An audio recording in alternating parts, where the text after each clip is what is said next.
E questa mattina c'è stato un incidente stradale invece a Pramaggiore. Una giovane madre stava portando i suoi due figlioletti a scuola per il ritorno appunto all'orario scolastico, il ritorno dunque tra le aule, ma la donna ha perso il controllo dell'auto e si è schiantata contro un albero. Tutti e tre sono finiti in ospedale.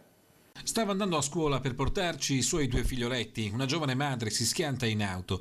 Tutti sono finiti in ospedale con i due bimbi in osservazione. Lo schianto questa mattina, poco prima delle 8, sulla provinciale 69 a Belfiore di Pramaggiore, con la Toyota Yaris di famiglia. MV, 35 anni del posto, si era messa alla guida per portare a scuola i due figli di 10 e 8 anni. Un breve tragitto fino a Pramaggiore, che per i bimbi doveva tramutarsi in un momento di festa per il ritorno tra i banchi dopo le vacanze e quindi raccontare agli amichetti la loro esperienza. Purtroppo il loro viaggio si è interrotto non lontano da casa.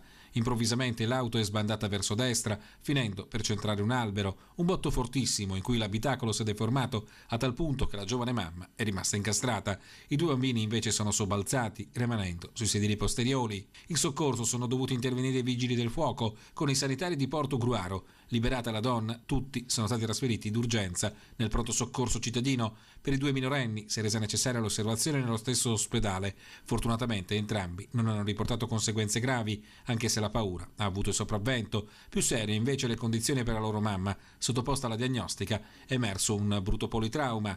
La 35enne è stata quindi ricoverata. I sanitari stanno valutando l'entità del trauma.